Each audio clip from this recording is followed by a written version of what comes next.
오늘 시는 하나님께 영광을 돌리라는 명령으로 시작합니다. 시인은 누구에게 이런 명령을 내렸을까요? 본문 1절을 보면 너희 권능 있는 자들이라는 문구가 나옵니다. 히브리어를 직역하면 하나님의 아들들이라는 뜻이죠. 고대 바벨론이나 가나안 땅에 널리 퍼져 있던 신화에 따르면 신들에게도 일종의 격이 있어서 낮은 신들은 높은 신들을 향해서 경배해야만 했습니다. 시인은 이런 이방인들의 신화를 들어서 잘 알고 있었을 겁니다. 물론 그렇다고 해서 이 시의 시인이 그런 이방 신화를 믿고 있었다는 뜻은 아닙니다. 성경에서 하나님의 아들들이라는 표현은 하나님을 섬기는 영적인 존재들, 즉 천사들을 가리키는 표현으로도 사용되기 때문입니다. 또 고대에는 흔히 강한 권력을 가지고 있는 왕들, 권력자들을 가리켜서 신의 아들들이라고 부르기도 했습니다. 즉 이 말은 세상의 모든 능력 있는 사람들을 가리키는 것이라고 볼 수도 있다는 것이죠. 그런 차원에서 오늘 본문에 너희 권능 있는 자들이라는 말은 썩 괜찮은 번역 같습니다. 시인은 당시 잘 알려져 있는 이 개념을 차용해서 하나님께서 그 모든 존재들로부터 찬양과 영광을 받으실 만한 분이라는 것을 강조했던 겁니다.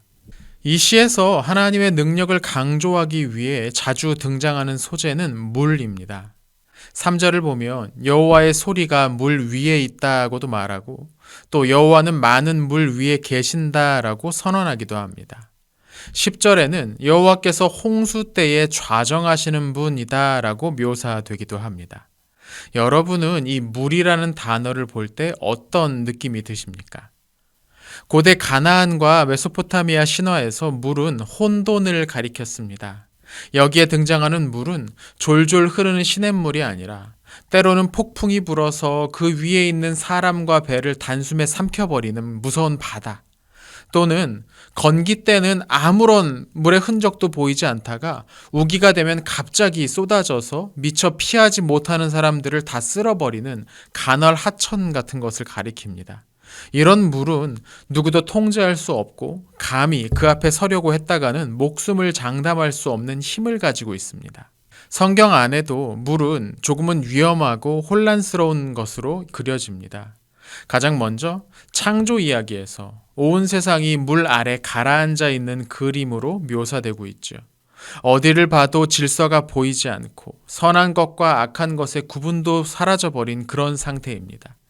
그러나 우리는 여기에서 하나님의 영이 그 수면 위를 운행하시면서 새로운 일을 시작하시려는 그런 모습을 보게 됩니다. 노아의 홍수 이야기에서도 물은 온 땅의 생명을 휩쓸어버리는 무시무시한 힘으로 그려집니다.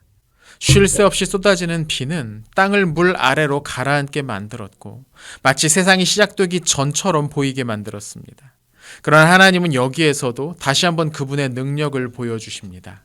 그분은 하늘의 문을 닫고 세상을 덮고 있는 물들이 물러나게 하셨습니다.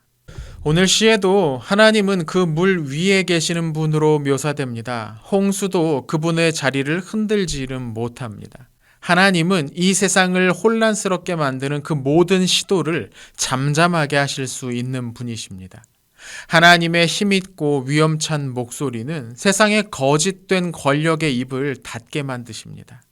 그분의 위엄은 이스라엘을 기준으로 저 북쪽 레바논과 저 남쪽 가데스 광야에까지 널리 퍼집니다.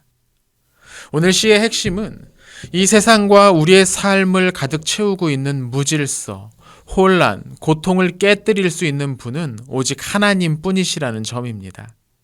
생활하다 보면 우리는 다양한 문제의 벽을 마주할 때가 있습니다. 그 중에 어떤 것들은 우리의 힘으로 도저히 넘어갈 수 없는 것처럼 높아 보이기도 합니다. 그러나 여러분, 하나님은 그 문제 위에 계십니다. 하나님과 함께라면 우리를 둘러싸고 있는 문제의 큰 물소리도 잠잠해지게 될 것입니다.